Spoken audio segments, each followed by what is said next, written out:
They say Walt Disney's fondest memories came from a small town in Missouri where he lived with his family, a town called Marceline.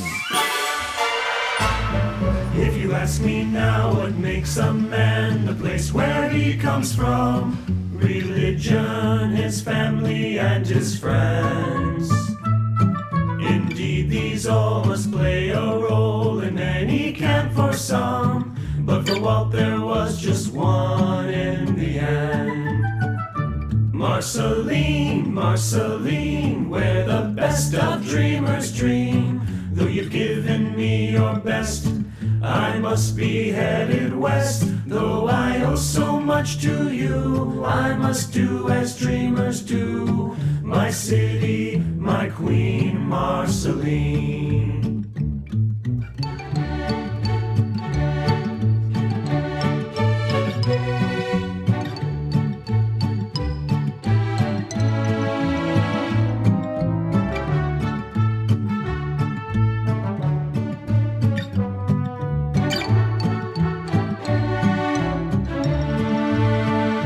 Marceline, Marceline, where the best of dreamers dream. Though you've given me your best, I must be headed west. Though I owe so much to you, I must do as dreamers do. My city, my queen, Marceline. Here comes the Disney family now. You see, Walt's parents, Elias and Flora, decided to buy a farm and move to the country there. They didn't feel safe in Chicago anymore. It was the place where Walt was born, but the turn of the century brought with it a rise in crime. This boy, named after the family's local pastor, was unlike anyone America had ever seen. They just didn't know it yet.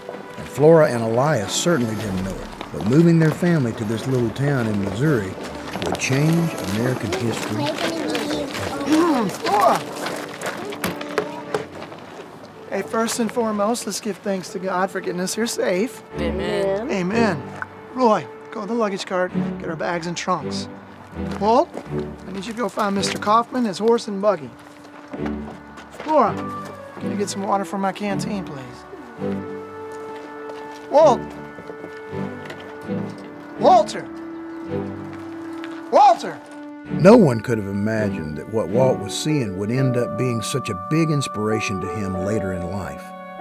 Walt's eyes had just witnessed their first glimpse at what really was Main Street, USA. Wow. Walter! Yes, sir. Sorry, sir. Yes, sir. Are you ready to see the farm? Yes, sir. All right, my absent-minded son. Try to keep up with Roy.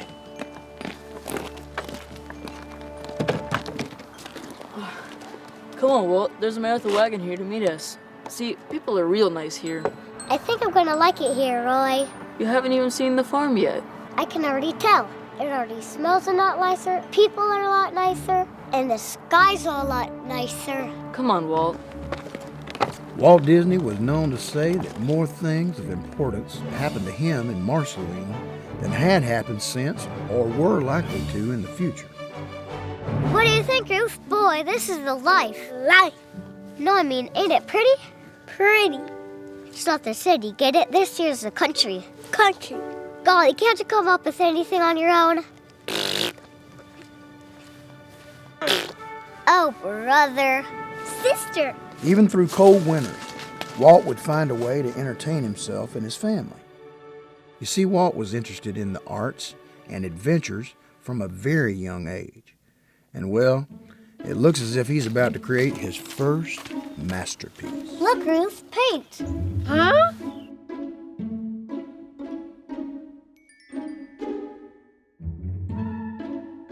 Uh-oh. Don't worry, Ruth. It comes off. It's just paint. All we need now is paintbrushes.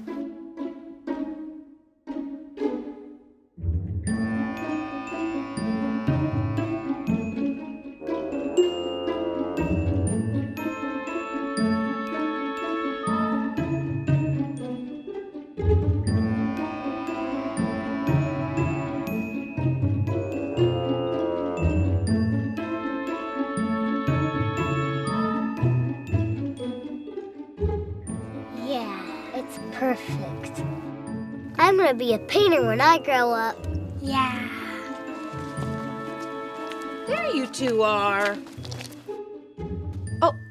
Oh my goodness, what have you done? We've been painting, Mama. It's called art. Painting! This is tar, Walter. It isn't paint. It doesn't come off. You've ruined the new house. Ruth, go inside now. Now, Walt, she doesn't know any better, but you should. I'm sorry, Mama. It was there, and I just figured. Well, sorry isn't gonna take the pitch off the side of my house now, is it? I thought you would like it. We made it for you, like real-life painters. Real painters use real paint, Walt. I'm sorry. I thought... Oh, Walt. Oof, what am I gonna do with you? Your imagination is just bursting at the seams. I can paint the rest of the house so it match. I think it'll kind of look nice. Don't you dare.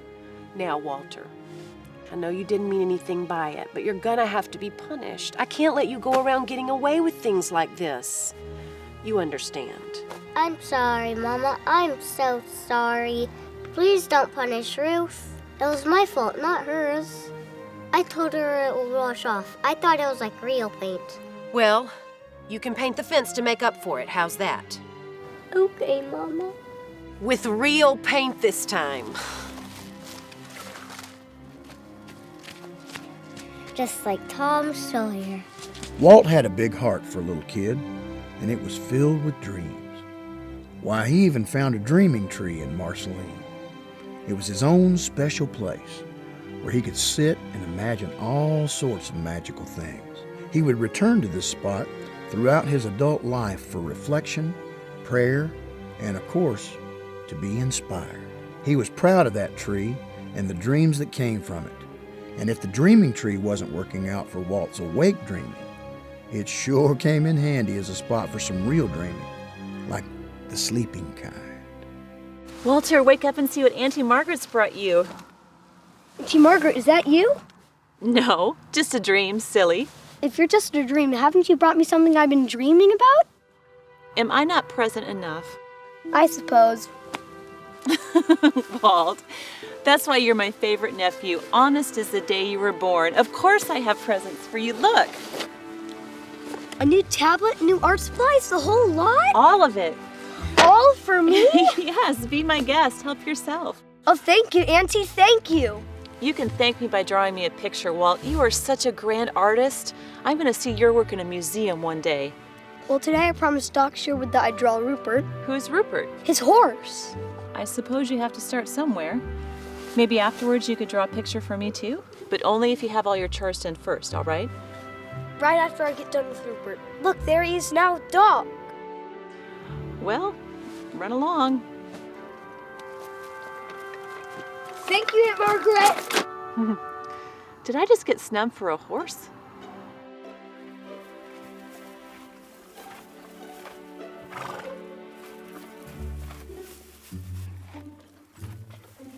Sorry. Do you think you can still draw him while he's acting this way? Perhaps he's just being shy or something. I don't know. I've almost got it, I think.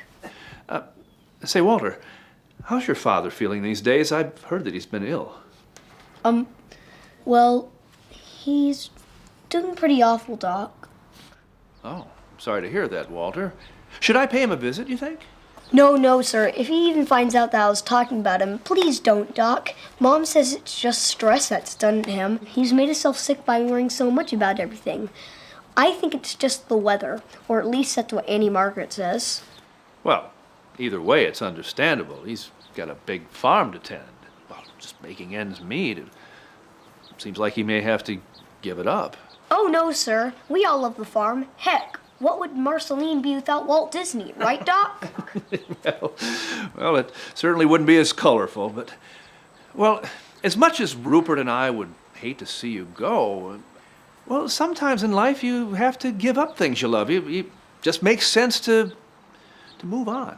I'm not going anywhere, Doc. This here's my home. Well, home is where the heart is, as they say, Walter. Well, my heart is in Marceline. Well, I know that, Walter. I know, but, well, perhaps you should begin to think about... Excuse me, sir. I hate to be short with you, but I've got other pictures to get to. Here we go. All done.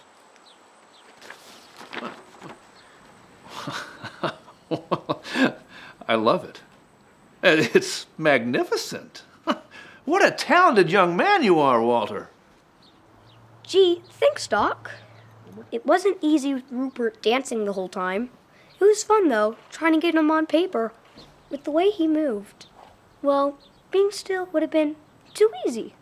Well, it's exceptional. I'd like to frame it and put it in my house. Really? Yes, really. Oh, now, here's a nickel. Now, I think that's a fair exchange, if you'll agree, of course. Wow, Doc, I would have just given it to you. Never give your art away, Walt. No, talent like this needs to be paid for. Why, I've never seen a patient for free, now have I? No, I guess not. Exactly. So if you're going to be a real artist, you're going to have to charge for your work. To everybody, even my mom? Well, not everyone, but the general public, yeah. Okay, then maybe just my dad. Oh, and Walter, well, if you're going to be a real artist, you're going to have to leave Marceline eventually. I mean, real artists need adventure in their lives. It's inspiration for their work, you see. I guess so. Mm-hmm. You need to see new things, meet new people, new horses even, and fill your mind full of fresh creativity. Why, you need to do that, though, away from Marceline. The artists of today are in New York City, or maybe even France. Well, right now, I'm just happy drawing Rupert. Nah, an artist goes where the wind blows, Walter. I'll think about that, Doc. I better get home for dinner so I can draw Auntie Margaret's picture first. And I'm awful grateful for the nickel, Doc. I'll remember this forever. Thank you. Oh, you're very welcome, Walter. And whenever I look at this picture, I'll think of you. Well, goodbye now, son.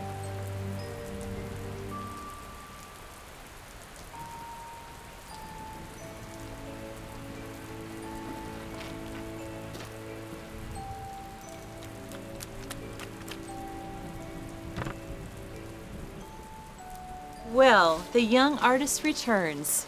Look, Auntie Margaret, I made a whole nickel. I sold my first artwork. Of a horse? Yeah, and it kept dancing around like it was doing the foxtrot, too. Walter, you amaze me more every day. You sold your first sketch. You are a real artist now. Well, not real.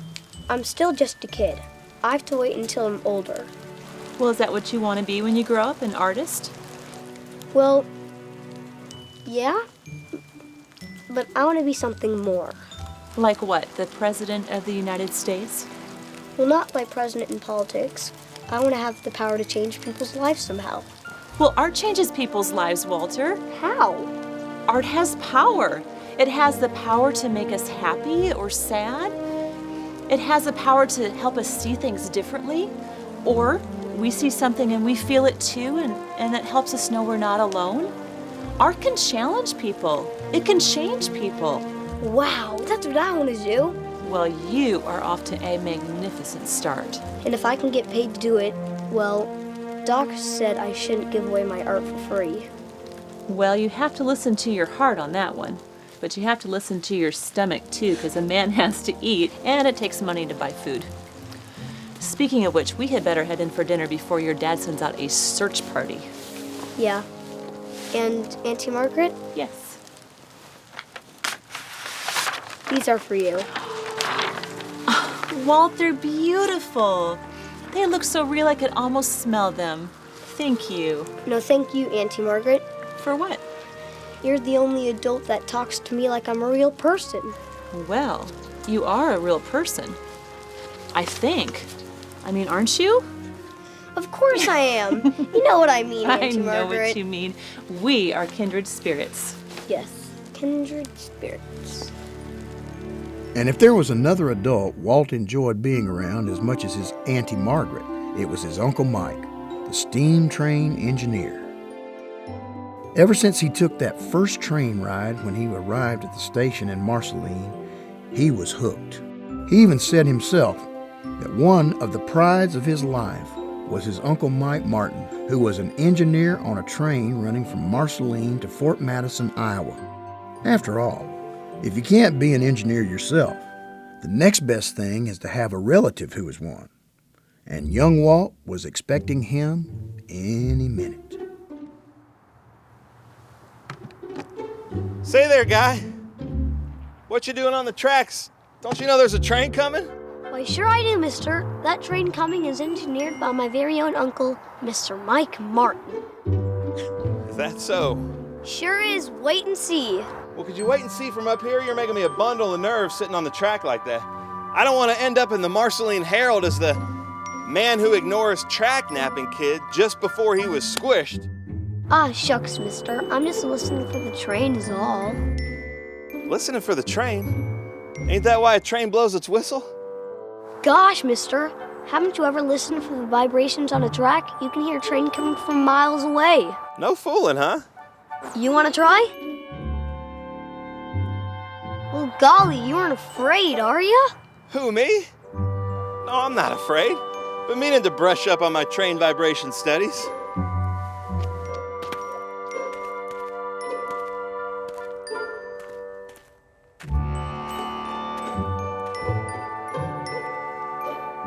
Like this?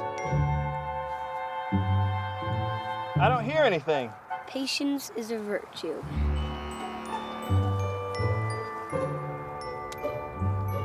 I hear something! That's my Uncle Mike. Wow, that really is a swell trick. I'm real proud of you, mister. Oh, shucks. Thanks, kid.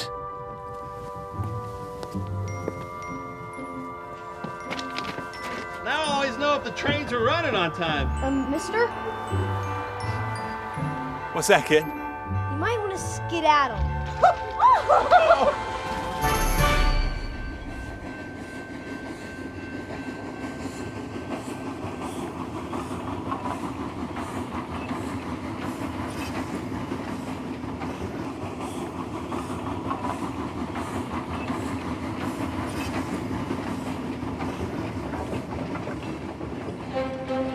Walt's love for trains was only rivaled by his love for community in Marceline. There was no doubt that Walt felt a sense of support from his relatives. His father, Elias, may not have ever fully understood his son, but he would reluctantly support Walt. And you see, Marceline was a place where people helped each other. One of Walt's favorite memories of such a time was threshing season. A steam engine would pull a train of wagons throughout the fields, and all the neighbors would gather around to be of service. They were good Christian people, helping one another survive. As Walt would later put it, I believe firmly in the efficacy of religion, in its powerful influence on a person's whole life. It helps immeasurably to meet the storms and stresses of life and keep you attuned to divine inspiration. Without inspiration, we would perish. All I ask of myself, live a good Christian life. And so he did. He learned a lot about how to live, about his own character, all from Marceline and the people that lived there. And he would keep those qualities in his heart to forever be a part of him. Walt sure wished that things never had to change. He wished it more than anything. But he knew Doc Sherwood was right. Sometimes you have to give things up. And as much as he didn't want to, he could tell that change was coming. And he knew their life in Marceline couldn't last forever, except for in his heart, of course. Nobody could ever take that from him. But it wouldn't be long before Flora made the decision to sell the farm and move into town. Now sure, the town wasn't far, but to Walt, it might as well have been a whole world away. Once he got a taste of that country life, boy, he didn't want to give it up. But soon, there wouldn't be a choice. Roy?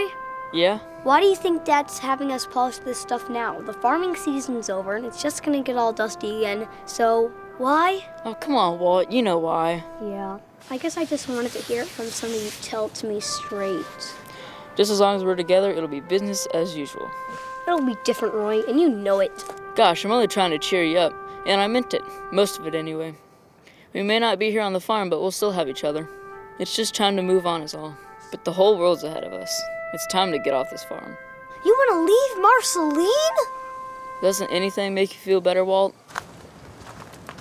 Walter, what's this I hear about you feeling bad? I just don't want... You don't what? He wants to stay. I can't blame him. Boys, I'm sorry, but in this household, We gotta go wherever we can make the better life for ourselves, not wherever we can draw the best barn cat.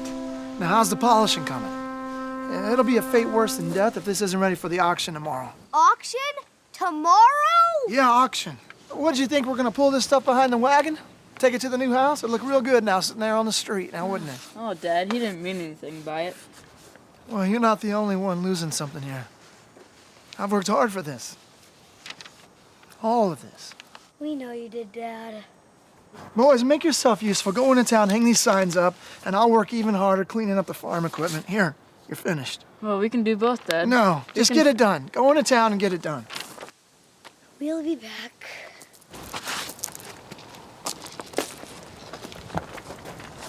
Boys, listen, make sure you're home in time for dinner. Your mom's making something really nice. It'd be great to be together as a family.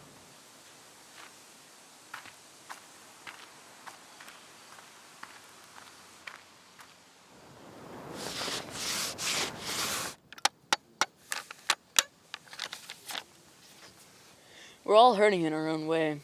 Dad doesn't always show it, but he's hurting. And he cares that we're hurting too. I don't know. You'll understand when you get older. If that's getting older, I don't ever want to get older. You can't help growing up. Well, we'll have to see about that. Oh, yeah?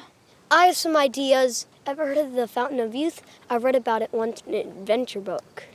Oh, Walt. It's real, I tell ya. It was a sad day indeed. Everything Walt had come to know was changing and would just keep on changing, as life has a tendency to do. But he had Roy, and at least Roy could not only support, but enjoy Walt's imagination.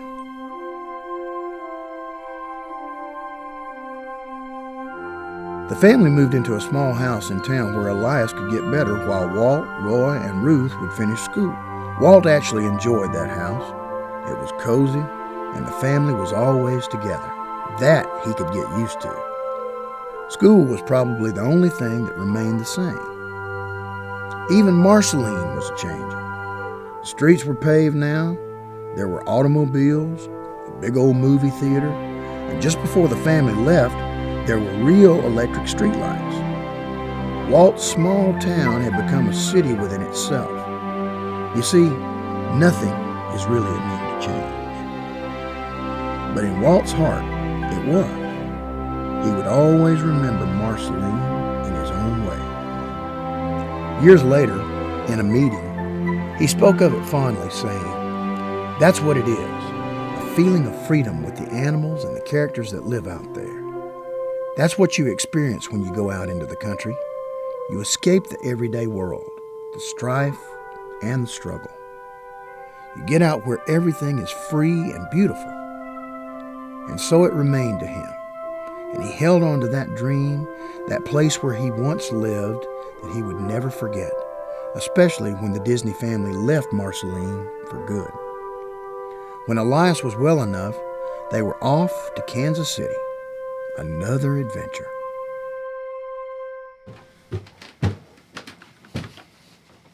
Boys, listen up. I have a job for us. What is it? Yeah, Dad, what is it? Well, it's a paper route. A paper route? That's a kid's job. It's anybody's job as long as it pays money, Walter. What's it pay? That's more like it, my industrious. On this job, it pays $3 a customer. How many customers? 650. On foot? Yes, on foot. How many blocks? 20 square blocks. Say, Dad, I don't want to gum up the works here or nothing, but I can't carry a third of 650 papers. I don't even know what that is, and I'm sure I can't carry it. Well, that's why I got us carts, Walter. So how much will we get paid? You, Roy, will be making a stipend. Walt here will be making an allowance. And I'll be investing Walter's allowance for him. Say, what do you mean investment? That's not money. It's better than money for you, Walt. Trust me. Well, that's an interesting idea, Dad, but I'd rather take the money instead, please. Walter. Well, I'm sure you would, Walter, but that's not going to happen. You will listen to what I'm going to say. I will be investing the money. I don't need you wasting all this money on frivolous things like toys and candy and art supplies. But... No buts. Listen, we start at 3:30 in the morning. But I have school. Well, then you better get up in time to get your paper route finished before school starts or you're going to go hungry. But No more buts. Lights out. 3:30 in the morning. 3:30. Gosh, if it wasn't bad enough that he's making me work with no pay, to add to insult and injury, he compared my art supplies to candies and toys. Oh, come on. You'd probably use your money to buy more shares of the Ozell Company. Heck, maybe he'll run the place one day, then you can work from there. But I don't care about none of that stuff. I want to be an artist. See, I've been drawing all my life.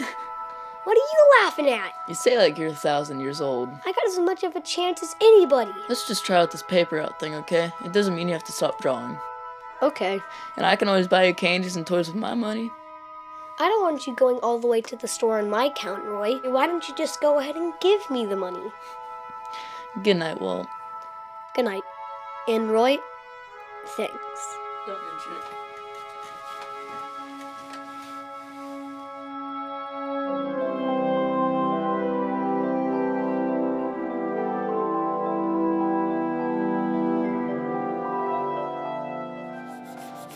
So you should be working. Are you Walt's pop? Yes, I'm Elias Disney. Very pleased to meet you, sir. Very pleased. I'm Bert Hudson. I own the joint. Walt is an extremely talented kid. Just look at all the people lined up to see his latest masterpiece. Yeah, I see.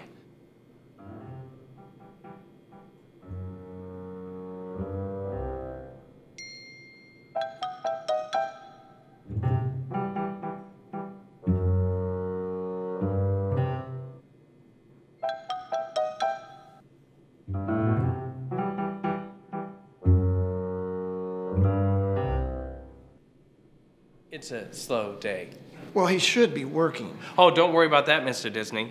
I pay him all right. He gets a free haircut with every picture, and when he doesn't need a trim, I pay him 15 cents for each work of art. 15 cents? Oh, you betcha. I frame him right here. I can't get him to draw fast enough. Your son is a hit. A hit? Walter, why didn't you tell me about this? I meant to. I just didn't get the chance yet. Well, he certainly wasn't hiding it out of shame. This is the kind of thing a parent boasts and beams about. Your son is a star in this neighborhood. All finished, Bert. Hope you like it. Oh, it's a beaut, Walt. One of your finest. See you in a couple days to draw another? The people keep asking for him. Sure, Bert. If it's okay with my dad. Sure, Walt. As long as you deliver your papers on time. Of course. Mr. Hudson, he'll be back. Well, nice to meet you, Mr. Disney. We'll see you soon, Walt. See ya. Show me this drawing.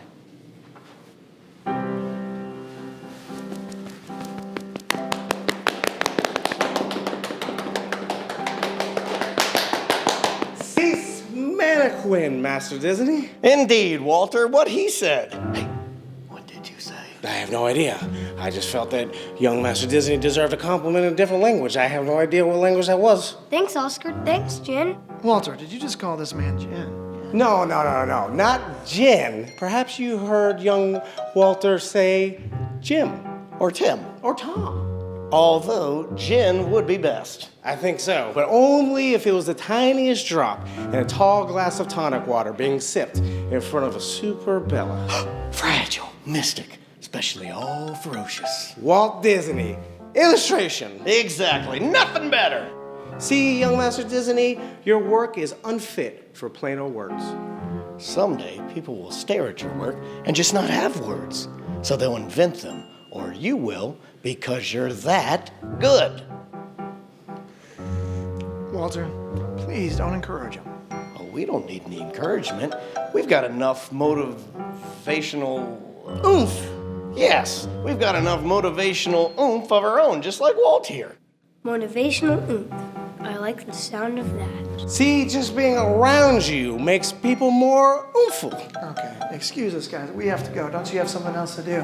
Why ruin a momentous time? I'm sorry, sir. I don't think you understand. We've known young Master Disney since the beginning. I don't think you understand. I am young Master Walt's father, and I need to speak with him by myself, if you don't mind. Father, huh? I guess that kind of trumps our standing with Walter now, doesn't it? Well, we'll always be outside that window looking at your art, unless nature calls. Or unless we're looking at your art in a museum. But it would be his museum, of course, the Disney Museum. He wouldn't share it with anyone. Walter, you are a true Vision Artistarian. Au revoir, young Master Disney. Here, I made a drawing for you. Thanks, young Master Disney. Well, do you guys like it? Yes, we like it. I could have done better.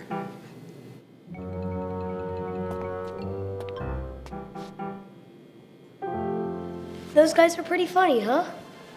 Listen, Will. You don't need to be spending time with folks like that. You need to be focused on your work and your talent. You think I'm talented? The whole neighborhood thinks you're talented, Walt. And now that you're getting paid for your skills, you should invest your earnings. Oh, Dad. Now, wait a second. Give me a chance to say something good here. Sorry, Dad. You could invest your earnings in art lessons. They teach at the Kansas City Art Institute. Well, now that you're becoming an artist, you should look into it. But don't ever think that you're the best. You can always learn something. You can always get better. Do you understand? Yes, Dad, thank you. I'm gonna go run home and tell Roy. Meet you there. Okay, then. And Dad, Yes? I'm glad you happened by.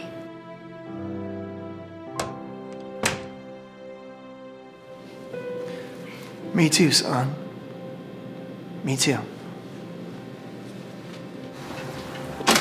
Roy! Where are you? Roy! I got ideas, Roy!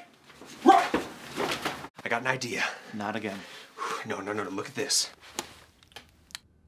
All right. It looks nice. It's Electric Park. It has games, it has rides, it has everything. So what's the idea? We open up our own electric park. Okay? Forget about going to Chicago with Mom and Dad. Actually, well, I've been meaning to talk to you about something. No. Look. This place is pretty great, you know. It has stage shows, log rides, a lot of lights, but it's missing something. It's missing something. It's missing imagination. It's missing us. I drew it all out right here. We can open up our own park. A Disney park. No one is going to come to a Disney park. Yes, they will. Look, I drew a layout right here. Hey, enough. Let me speak. This is important. Well, this sounds serious. I'm sure it is. I'm going to be leaving in a few weeks. What do you mean? Where are you going? I joined the Navy. Yeah, with our country at war, I can't just sit around and do nothing when I know I'm able to help. What about me? This is for you. This is for you and every other American in this country. I mean, I'm doing this so that you can continue to live a safe and free life. Don't you get it? No, I don't get it. I need you here, Roy. What am I going to do without you? Come on, Walt. Look at you. You're doing great. You're getting paid to draw. You're taking art classes. You're a swell kid, all on your own. You don't need me. Yeah, I do, Roy. Yeah, I do need you. You're my family. And I will still be your family no matter where I am. I'm your brother whether I'm sitting next to you or on the other side of the world. Hey, let me put it to you this way. I need an adventure. A real adventure, the kind you read about in history books. You know, the kind that takes you to different parts of the world to see different people, different places. And this is a once-in-a-lifetime opportunity for me to have that adventure. I need you to understand that. Yeah, I get it. I mean, I get that you're the bravest person I know. You're the best brother a guy could ask for. And you're the only person around here that understands me and supports me. I understand, and pretty soon you'll be able to take your own adventures. And, you know, right now, maybe for you, that's Chicago. Roy, I don't know. Hey, what if I go with you? You will be with me. I'll be thinking of you the whole time. No, Roy, I'll find a way. Okay, I love this country just as much as anybody else. All right, and if you look up close in my eye, you'll see an American flag waving. And up my spine is growing red, white, and blue. All right, I'll find a way, Roy. I'll find a way. Whatever you say. So tell me about this Disney park. It's just an idea. But now, together we're going on a real adventure. The Disney boys are going out to war. Things didn't move quite as fast as Walt had hoped, and he found himself living in Chicago with Elias and Flora. Chicago was bittersweet for Walt. He got a job as a cartoonist for his school newspaper. He even had a girlfriend. But nothing could make him forget that Roy was gone. He missed his brother, and and he was going to find a way to join him. Sometimes in your heart, you just know it's the right thing to do. He'd follow in Roy's footsteps and be as brave as he could. He'd make his brother proud. So Walt figured he'd go ahead and fight for our country. He was going to enlist to fight in World War I, just like Roy did. Next!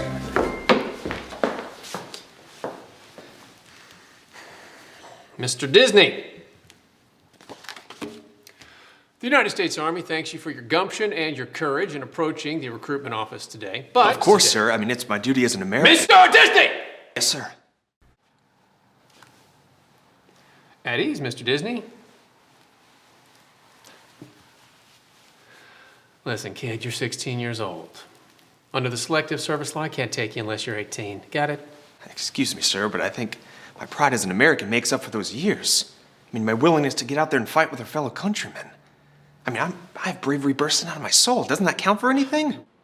We appreciate your bravery, but that doesn't mean I can break the rules for you. Sir, do you have a brother? Yeah, 3 of them. What's that got to do with anything, Mr. Disney? Well, it has a whole lot to do with me, sir. I mean, my brother's out there. My brother's out in the fight. And there's nothing I would want more than to be out there with him. His name's Roy Disney. And he's full of courage and a love for America. And I have as much pride for him as this country. I mean, I just want to get out there and show him. Surely you understand that. I do understand. And in 2 years, I'll be real proud to call you a soldier. But until then, my back's against the wall, kid. Rules are rules. I'm sure you can understand that. Yes, sir. Next!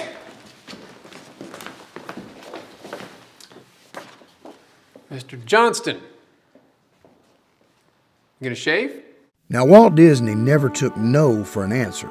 There was this new agency called the Red Cross that helped people. And they were fixing to send some men abroad to help out with the war. And wouldn't you know it? Well, you only had to be 17 years old. Sure, Walt was only 16, but he figured he could squeak by with a little bit of his artistic talent. But when Flora and Elias caught wind of it, well, they were none too happy. How could you do this, Walt? You were just going to sneak off and not tell us anything?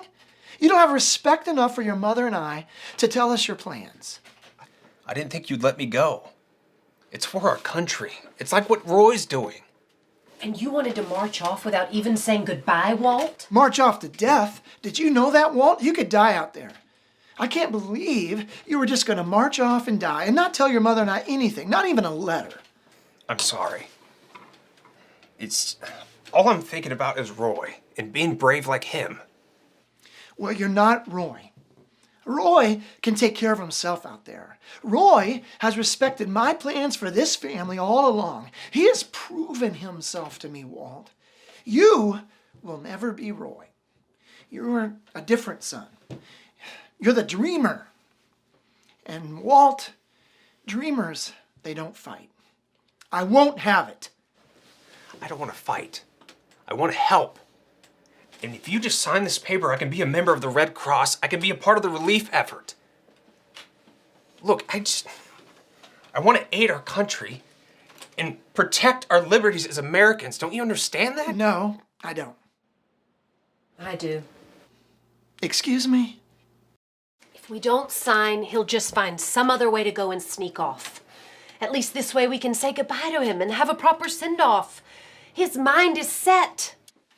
I will not sign. Elias, please, be rational.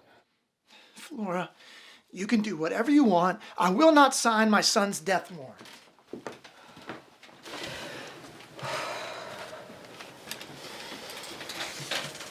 Sorry, Mom, I should have told you.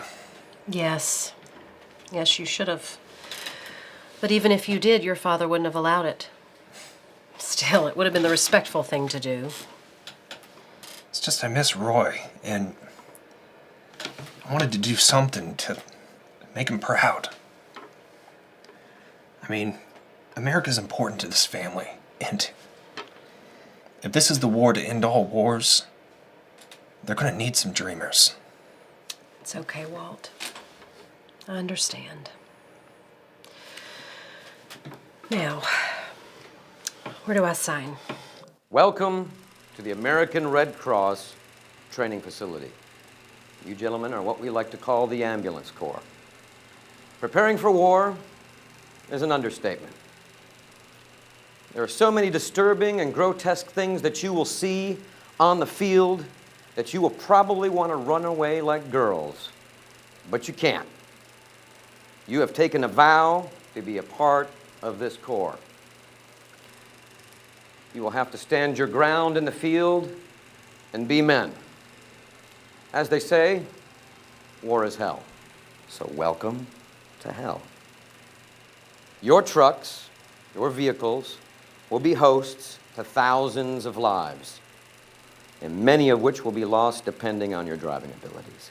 And let's just hope and pray that your host doesn't become a ghost host. Welcome to the American Red Cross. Prepare for blood and the French.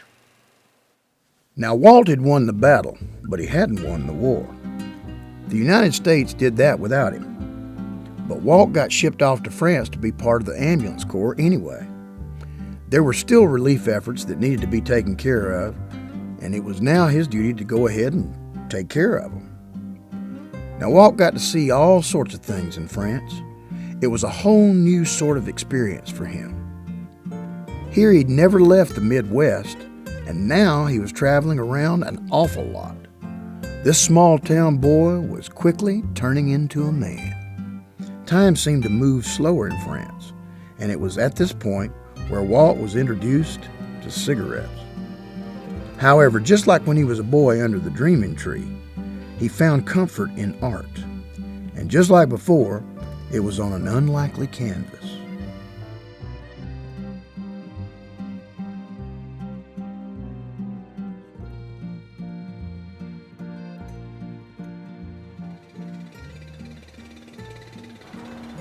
Hey, seen any action today?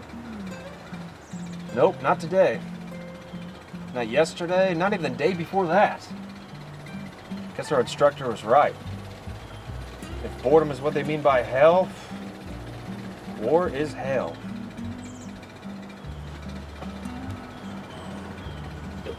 Hey, fella, those are some pretty unique funnies you got out there. Thanks. But when they're in the paper, they're called funnies. When they're that big, it's called art. Wow, art. Do you mind if I show my buddy? Never minded a bit of publicity in my life. Sure. Hey, Ray, come here. Check this out. They call this art. That's nothing. I know a guy back on the East Coast who can draw just as good as that. He's dating my sister. Well, he ain't here, is he? No, but... Oh, but nothing. What'd you say your name was again? I didn't, but it's Disney. Walt Disney. Well, my name's Jim. This is my buddy, Ray. And do you think you might be able to draw a couple of things for our meat wagons? Well, sure I could. I can draw something for you, your gals, whatever you need. For a nominal fee, of course. How about a pack of smokes? Make it a carton and I'll draw both your Model Ts. Sold. Jim, let's bring him around.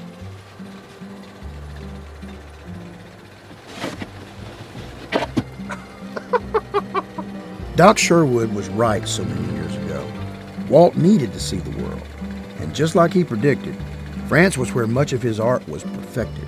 But by the time Walt returned home to Kansas City, he was a chain smoker. So naturally, he needed a job to pay for his newfound habit. He had always wanted to be an actor or an artist, but as he put it, it seemed easier to get a job as an artist. Walt was crushed. And who better to turn to for advice? Why, Big Brother Roy, of course. Roy had been working at a bank, and Walt rushed right on down to tell his sad tale. A co-worker of Roy's knew about some fellows who ran a commercial art shop called Pestman Rubin, and they were looking to hire an apprentice. Roy got Walt an interview, and boy, Walt could have kissed him. Roy! on! Hey, okay, you're welcome, all right? Just show up to the interview with your best portfolio, so I'm gonna knock their socks off you. You'll do the trick, okay? I know you will. Roy O. Disney, you are the best brother in the whole world! You are the best bank teller in the whole world! It was a pleasure, and you have great staff, and this bank just... He's an artist. But not only did Walt land the gig at Pestman Rubin, but at a whopping $50 a month. He always went after his own dreams, the dreams he'd had ever since his Auntie Margaret had given him his first art supplies, and she was just the woman Walt wanted to tell about it.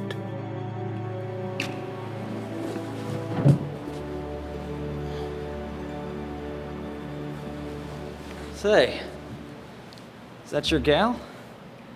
She sure is a looker. No, she's not my gal. It's my auntie. And yes, she is beautiful, and you should learn to be more polite. I'm sorry, I didn't mean nothing by it. I was just... She sure is pretty, and I bet she's just as swell, too. She sure is. I wouldn't be where I am today without her. Where I am today is just the beginning. Sounds like you're a real lucky guy to have a nice lady like that as your auntie. I sure am. I'm on my way to tell her that, too. Wow. She sure is a beaut. She's not a racehorse, fella. All right? Would you talk to your mother with a mouth like that? No. No, see, my mom has a tendency to hit me over the head when I'm being impolite. Well, she either knocked sense into you or out of you. I don't know which. Now, you need to learn to behave. I'll try, but sometimes I misbehave when I'm not even trying. Listen, fella, you're not going to change the world like that. You need to straighten up. Straighten up. Get a job. Do you have a job? Get a job. And You don't... Well, you give my best to that pretty as a princess auntie of yours. What a beaut. Walt headed over to the hotel as fast as he could. He was awfully excited to tell his auntie the good news. He felt like a steam engine coming down the track. Then he was barreling up those stairs as fast as he could. Suddenly he was grinning and knocking loudly at the door. He wanted to tell his auntie. He wanted to tell the whole world. Uncle Robert. Hey, Walter?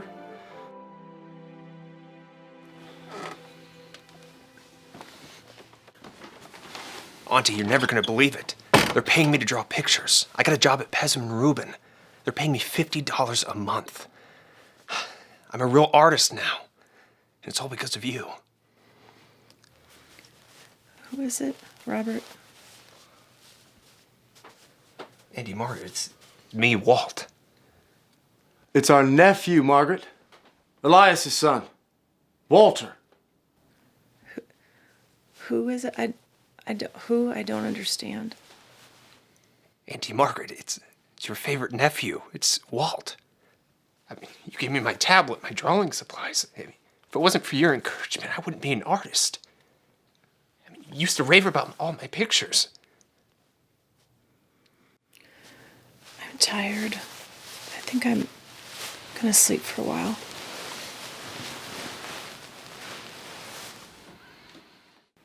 I'm sorry, Walt. Margaret isn't feeling well. Perhaps you should come back another day. I don't understand. Auntie Margaret, it's me, Walter. Your kindred spirit. The artist. Walt, please. Come here. Margaret is really sick now. The doctor says that she's fighting off pneumonia. Now, she's been getting forgetful lately. Please, don't take it personally.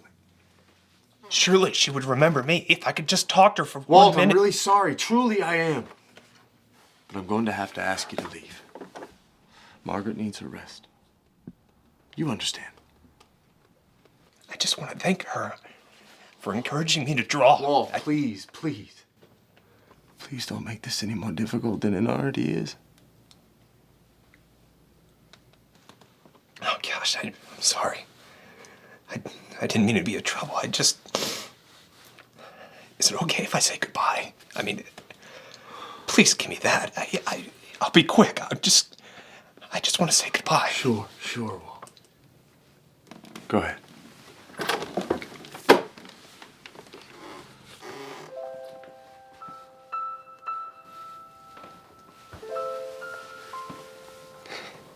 Thank you.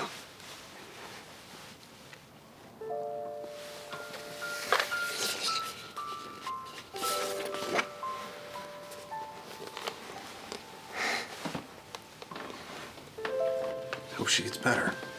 It was good seeing you. It's good to see you too, Walter. Give my best to Eliza. Who was that, Robert? No one, dear.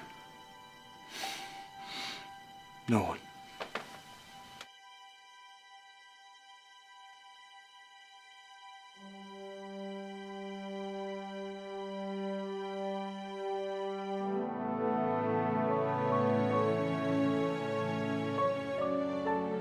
The next few months were tough on Walt. His auntie passed away from pneumonia.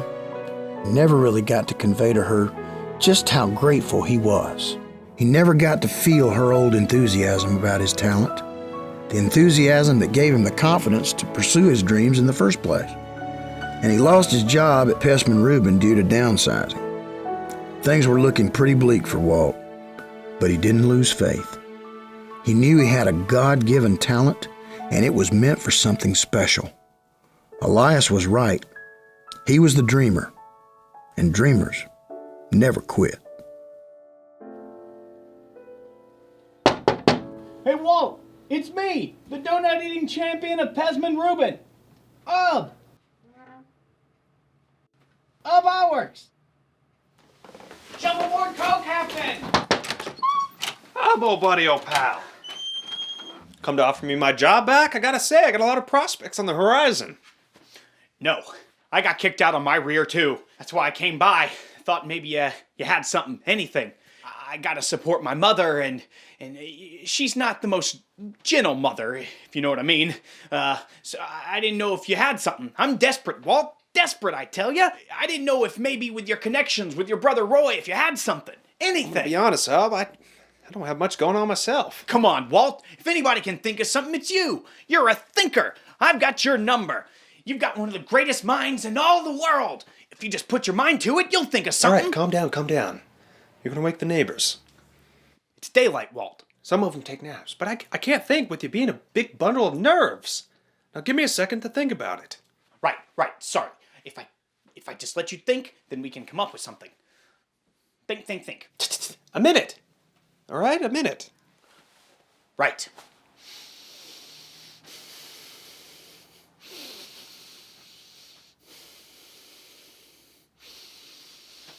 Can you breathe a little quieter?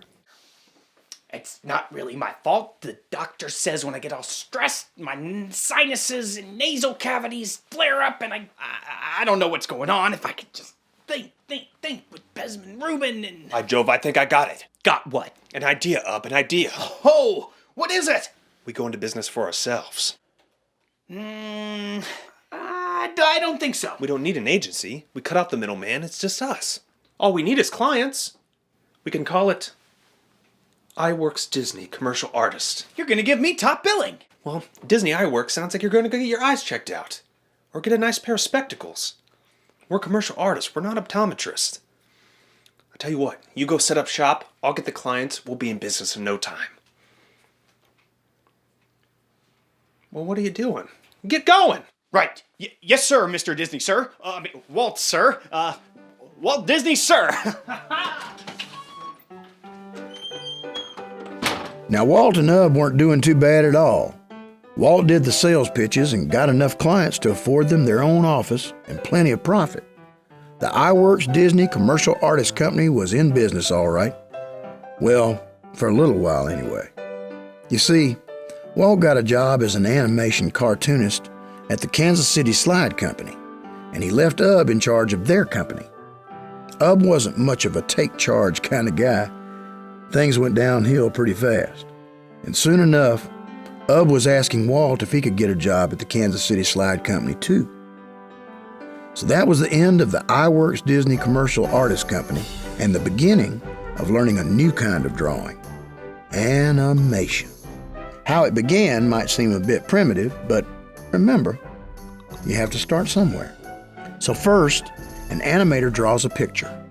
Then they cut out whatever parts are going to move. And they tack those movable pieces onto a board with a little pin. Snap a picture, move the piece a tiny bit, pin it again, snap a picture, move the piece again. Well, you get the picture. Now this is how they ran the animation department where Walt worked at the Kansas City Slide Company. But he'd heard of a new kind of animation, cell animation. It was a whole lot more creative, a whole lot more inventive, a whole lot more Walt Disney. Wow, like we done with the place. Roy, I'm gonna make magic in here. I borrowed this camera from Mr. Cogger, and I'm gonna be making cell animation. It's the hottest thing out in New York right now. It's gonna revolutionize the way animated films are made. Well, it's not what Elias had in mind when he built this garage, but I'm sure he'd be impressed to see him making moving pictures in here. Yeah. I'm onto something big here, Roy. I can feel it. It's so modern and exciting. And I'm good at it, Roy. I'm good at it. No, you're good at it. You're good at anything you put your mind to, but can you make something out of this? I mean, if you can make some money at this, some real money, you should open a business. Roy, old brother of mine, you're talking to somebody who's already procured himself an interview with the king of Kansas City showbiz. Frank Newman? Yeah, Frank L. Newman, the owner of the Newman Theater on Main Street, seating 1,000 seats in Italian Renaissance style. I illustrated their programs when I worked at Pess and Rubin, so I already had an in. I told them about the laughgrams me and the fellows were working on, and they liked the idea. Said Mr. Newman would love to see him. And what's a laughogram, exactly? Well, you know how before a movie begins, they show a few minutes of a newsreel? Yeah, sure. Well, it's just like that, but with moving cartoons. Okay, just imagine like a commentary on something that's happening in the city. You know how everybody complains about the transportation being so slow? Well, we show a lady sitting there, waiting for our trolley, and the next thing you know, a flower's growing up around her hosiery. Yeah? Well, here, show me. All right, you only have to paint the background once, okay? Anything that moves is put on the forefront of a transparent celluloid. But if only one character's talking and the other's standing still, you only have to move one character. And then you just use a stationary cell for the other. Here, let me show you.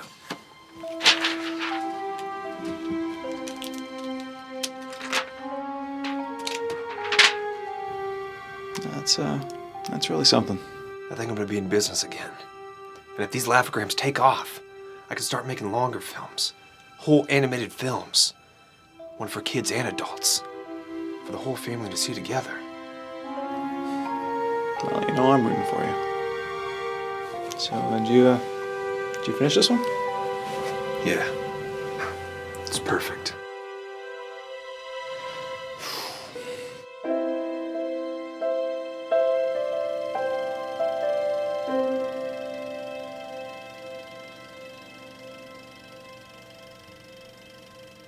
Now, these are the bee's knees, Mr. Disney. I mean it. Say, we could do one where bees have knees. That would be a laugh, wouldn't it be? Ain't that the truth? Ain't that the truth? Well, I love them. Love them? Yeah, I love them. Gotta have them. Gotta have them. Right here, right now. That's what you come here for, ain't it? Yes, sir. Yeah, it is. Now, tell me how much you want for these here laughograms. Are they gonna be too expensive to produce, or can I buy them from you? Oh, gosh, well. Are you telling me that you came to a business meeting and you don't have a sales pitch? What is this, your first time around the block, kid? No. Of course not. It's just, I have a frog in my throat, that's it. Well, you tell him to jump on out here and give me a price. I ain't got all day. 30 cents a foot. Deal. Come on, I'll check on it. Mr. Disney, I believe that this is going to be the beginning of a beautiful relationship. Sure is, sir. Sure is. And thanks for watching this and giving me the time to... Kid, to show I ain't you. got all day. Save your mush for your gal and move on up. Yes, sir. Sorry, sir. This is not the military. My name's Mr. Newman. The door's over there. Right, Thanks, Mr. Newman. Enough already. Get out of here before I change my offer. Now, Walt left that meeting with Mr. Newman feeling like $1,000,000. Until he realized he wasn't going to make any money on the deal. He was so excited to have sold his Laugh-O-Grams to the king of Kansas City showbiz that he forgot to figure in his profit on the pricing. Oh well, Walt wasn't discouraged. He had a new office space for he and the fellas, pardon me, his employee, to work out of. Plus, they'd gone out and gotten a Model T to ride around in and drum up business. They even already had a few clients and investors trickling in. Enough that Walt felt inspired.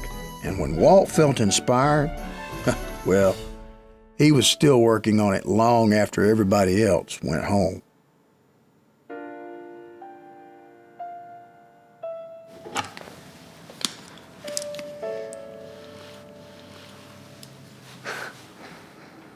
Why, hello there. You know there's a cat that prowls around these parts, right?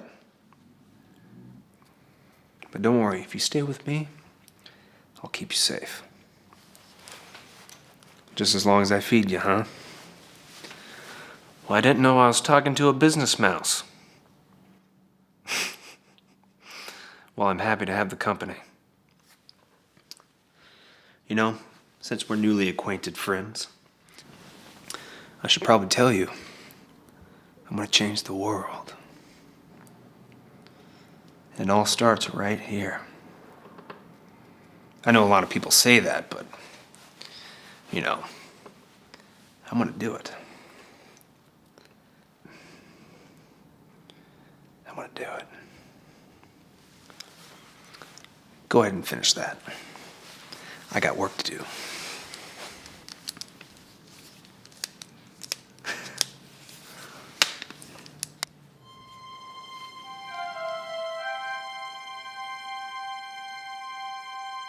Alice's Wonderland was one of the first films to have live-action characters appear inside a cartoon and interact with animated characters. All right, Virginia, come over here and sit down. I want you to look at my drawing pad here. You're not going to see anything. I want you to imagine. You have an imagination, right? Yes, sir. You sure? Yes. It's not broken or anything, is it? No, sir. I was imagining last night for today, and I was supposed to be sleeping, but my mother got mad. Oh, well, I hope we meet your expectations. So, Virginia, for this scene, I want you to look at my drawing pad and imagine that there's a doghouse, okay? Okay. There's this scuffle going on inside, okay? And the dog keeps getting thrown out. By who? Well, at the end, you find out that there's a cat living inside. That's silly. Well, then you don't have to imagine anything at all. Just remember what I told you and about how silly it is. And just think about how it makes you laugh, and then just laugh, okay? Okay. Hold on, Virginia. Fred, can you answer that, please? He's got it, Walt. Can you tell him to hang it up and leave it off the hook so we don't get any more interruptions? Sure thing, Walt. Hey, can I talk to you for a minute, Walt? Sorry, Virginia. Hey, you want to see my pet mouse? Yes. Hey, up. Show her the mouse.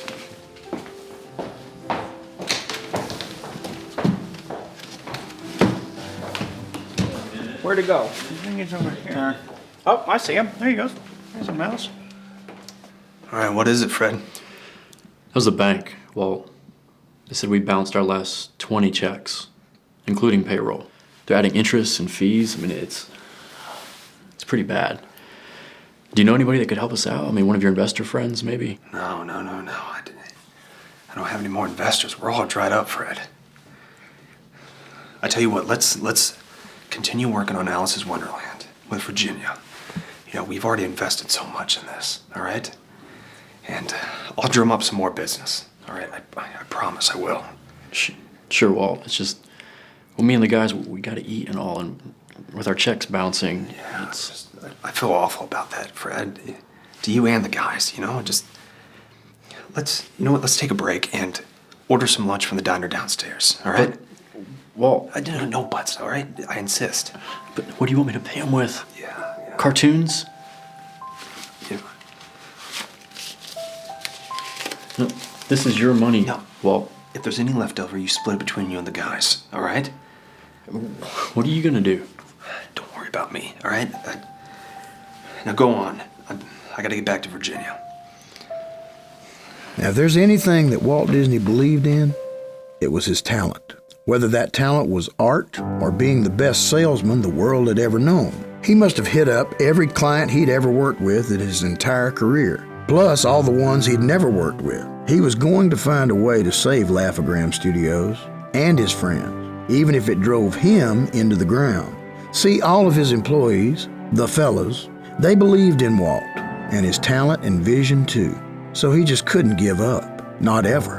And good thing too, because someone somewhere heard about it and sent Mr. McCrum Walt's way. So I get these financial grants, about $500 each, to do educational films, and well, we'd like Laugh-O-Gram to do one. I'm interested. Good. It's well, it's called Tommy Tucker's Tooth. It's for the Diener Dental Institute of Kansas City. Okay, what's the premise? What do you want to teach these kids? Like how to brush their teeth? In a manner of speaking, yes. Well, let's assume you have an open position and you've got two equally qualified prospective employees. Now, one has bad teeth, one has good teeth. Which do you choose? Guess it depends on the personalities, I suppose. Sure. But, well, let's assume that they are identical in every way except for their teeth. Now, one has pristine pearly whites and the other one has decayed and rotting ones. I see your point. Mm-hmm. See, Tommy Tucker takes care of his teeth and Jimmy Jones doesn't. We hope to teach the children the importance of dental hygiene. Okay, I'm in. Good.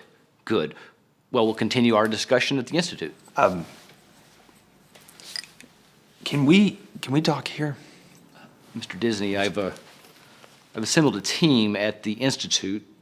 I think you'll find it helpful to gather the information you need there and sign the paperwork. Boy, this is embarrassing. Is there a problem, Mr. Disney? You can call me Walt. It's just these are hard times, Mr. McCrum, and that they are, Walt. That they are. Well, it's just I have one pair of shoes, you see, and they're at the cobbler right now, and I don't have the $1.50 to get them back. Not a problem at all, Walt. Well, as a matter of fact, I live just down the street from the cobbler. How about this? I'll drop you off, retrieve your shoes, and then I'll pick you up for the meeting. Gosh, Mr. McCrum, I'll pay you back, I promise. I mean, you can take it out of my salary for the project. Not a problem at all, Walt. Let's consider it one good Christian helping another. That's awful nice of you, Mr. McCrum. It's awful nice. Well, shall we? Walt was thrilled to have a job of any kind, and this one went really well. He liked working with the children involved in Tommy Tucker's Tooth. Sure, the pay wasn't great, but it seemed like a great payoff anyway, on account of it was educational, and it would help children to take care of their teeth. Walt felt like he had done something good, but nobody had been paid in a long while now. So Walt doled out the cash to everyone but himself again, figuring what goes around comes around. Hoping that something good would come back to him, he had faith that God would provide, but he kind of wanted to eat too. Times were tough at Laugh-O-Gram. Clients were scarce, bills were mounting, but Walt tried pressing on. He'd been borrowing money here and there, trying other ways to make a buck, even advertising to take baby pictures and even pet pictures. The guys always kept each other in good spirits, kept each other laughing and smiling, but laughs and smiles don't pay the bills. Soon the collectors, well, they came knocking, and a knocking, and a knocking. Yes, I was here yesterday, and the day before that, and the day before that, etc., etc., etc. Oh yeah, I remember you. Didn't you eat the last jelly donut? No, I most certainly did not. I'm looking for a Mr. Dinsey. Dinsey? No Dinsey around these parts. Next door, maybe. Did you try Kansas City Kansas? I know very well Mr. Dinsey signed papers to incorporate this Laugh-O-Gram Studios. He hasn't paid his creditors, and he needs to take care of that right away. Right away, I tell you. So tell me, what would happen to this poor old Mr. Dinsey if he didn't take care of such matters? Well, it would be very bad. Very bad indeed. Yeah, well, if it means a visit by you every day, I would have to agree. This is no laughing matter, sir. But you admit he signed paperwork for Laugh-O-Gram Studios. Oh, now you're just trying to ruffle my feathers, aren't you? Listen, Mr. That's none of your business, sir. Right, well, I bet Mr. Dinsey, just like the rest of us post-war workers, is probably a little bit down on his luck right now. So chin up, and I'm sure he'll pay his bills in no time. No time at all. And might I get your name, sir? Well, it's sure not Mr. Dinsey. And I surely hope that we don't ever meet again. Oh, you'll see me tomorrow. What a perfect way to spend my day. Say, Walt, do we have any of those jelly donuts left? What? Did Ubi eat them again? So you are, in fact, Mr. Dinsey. No. Mr. Disney. If you're gonna say it right. The Laugh-O-Gram studio business was going downhill fast. Walt did everything he could to save it. Things looked dismal. Walt just couldn't seem to turn things around. But it sure wasn't for lack of trying. It's just that tunes, before movies, only made up about 2% of the theater business. That finished Mr. Newman's dealings with Walt. But the roughest thing to face wasn't the possibility of losing Laugh-O-Gram Studios. It was the possibility of losing his brother. Walt, I'll see you. Yeah. I was hoping I wouldn't wake you. I just got back from work. Just getting back. You need to take better care of yourself. Listen to you. Looking after me even when you're doing terrible. I'll admit, I've seen better days. Come on in. I need to talk to you for a minute.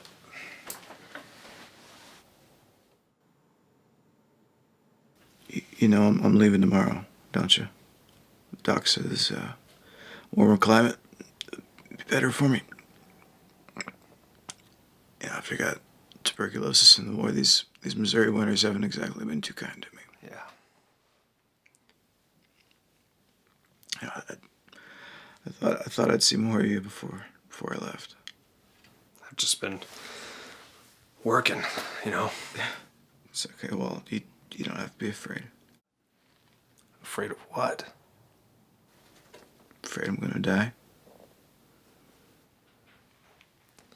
Don't say that, Roy.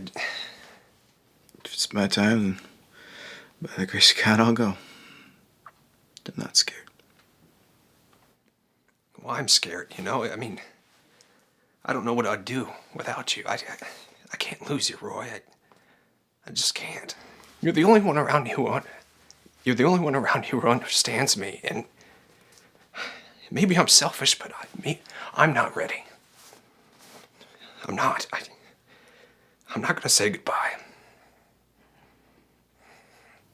I am always going to be with you, even through life and death. You can talk to me anytime you want. When you're scared or need advice or support. I'm not going to leave you. Maybe here if that's what the good Lord has planned, but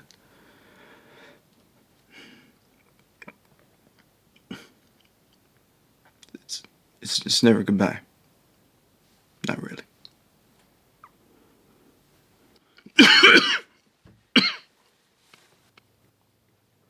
Look at me. Looking to you for some kind of solace when you're the one in need. Get some rest. I want you to get better.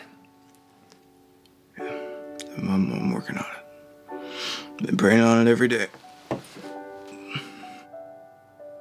Me too. Good night, Roy. Good night.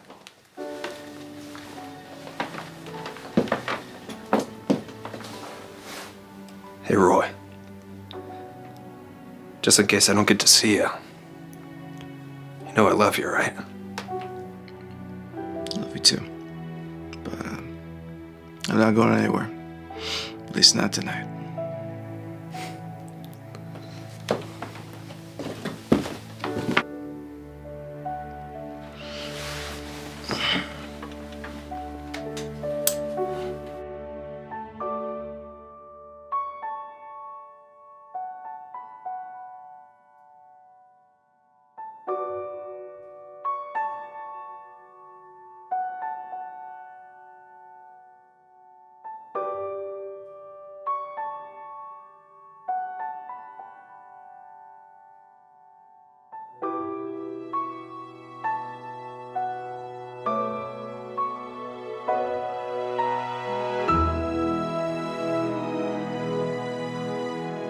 After Roy left for a warmer climate, the rest of the family followed suit.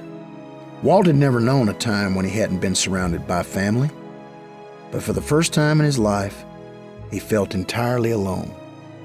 He felt lost. Just when he needed the support of his family the most, they had all left. It was the saddest time in his life. Walt was always the innovator, and Ub the artist. Maybe that's why he never gave up. He just couldn't. His mind never ran out of ideas. But he did run out of money. Walt, you okay? Oh, hey, Up. Yeah. Just working on the Alice film. You want to help? Wish I could, Walt. I've got a job. I just came by on my lunch break and thought I could tell you in person. I'm resigning. I'm really sorry, Walt, but I need the money. You understand, don't you? It's okay. I understand. You're living here, Walt? Sleeping here, yeah. Spend most of my time here anyway. Is anybody else working here? No, just me. And, my friend here.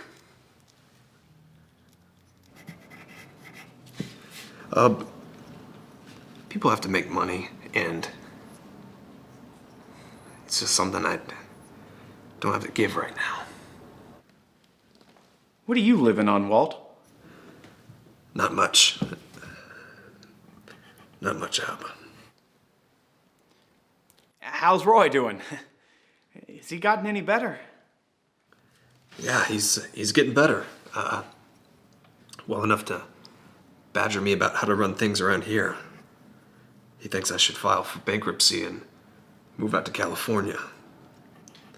Animation's bigger out there and says there's a real market for it. But I made a commitment with the Alice film, and I think I'm gonna try to finish it. I think you should listen to your brother, Walt. Hey, I've got to get back. What's that for? I just want you to have something to eat.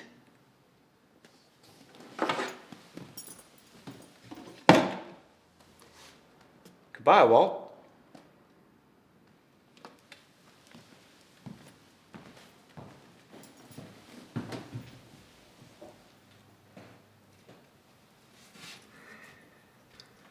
Goodbye, Up.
Maybe Walt felt a little like Alice.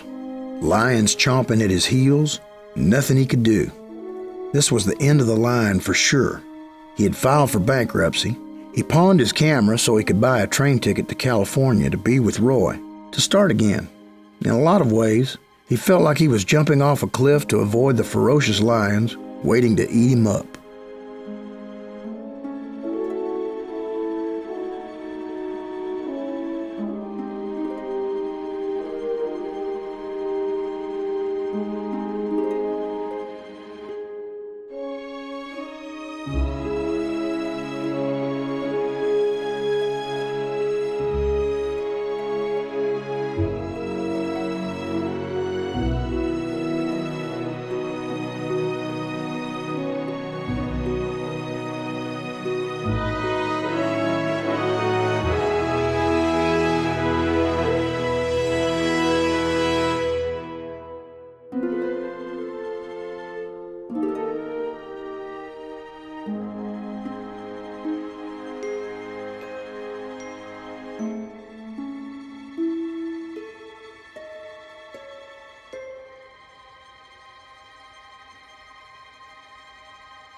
I don't want to leave you in there to get eaten by that cat.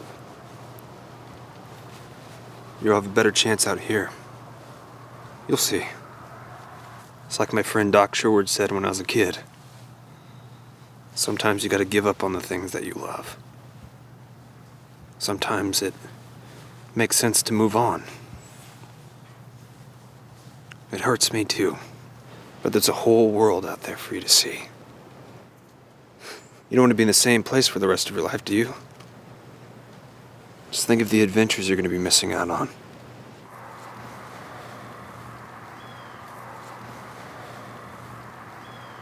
It's time to go for the both of us. Goodbye, little fellow.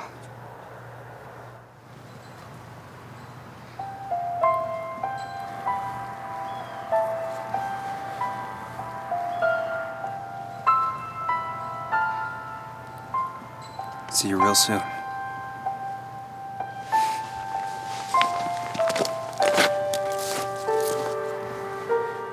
No matter how bleak things seemed, Walt Disney never gave up. Not once.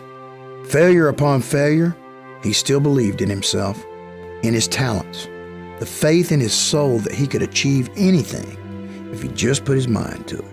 After all he'd been through, he still went on towards life's next adventure, and thank goodness he did. He went on to become someone so special, so innovative, so remarkable. Walt Disney went on to become a pioneer in the art of entertainment, spreading joy throughout the world, creating magnificent dreams in the minds of children everywhere, filling hearts with happiness, while without this man, the world would have a lot less smiles. You see, dreamers never quit. Dreamers do.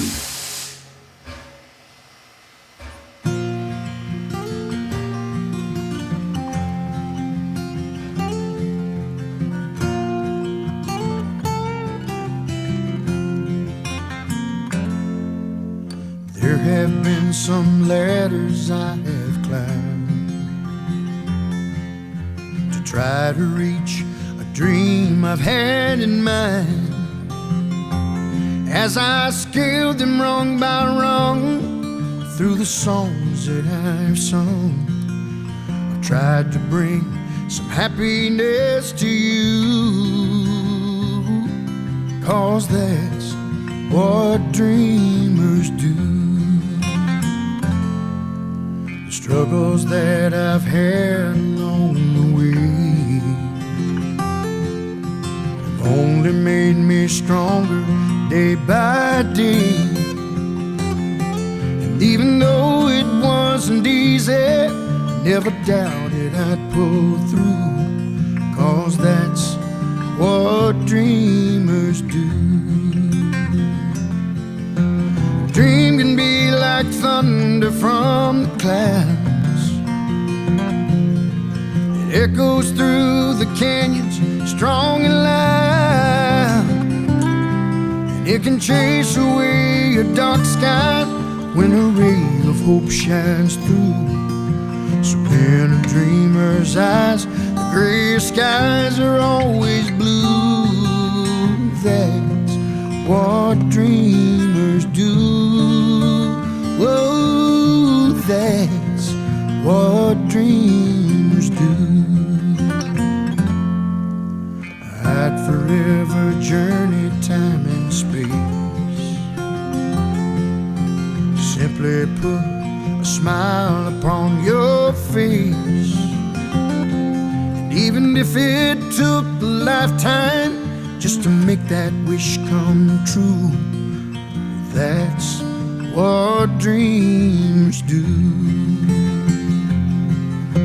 A dream can be like thunder from the clouds. It echoes through the canyons, strong and loud. It can chase away a dark sky when a ray of hope shines through. So in a dreamer's eyes, the gray skies are always blue. That's what dreamers do. Whoa, that's what dreamers do.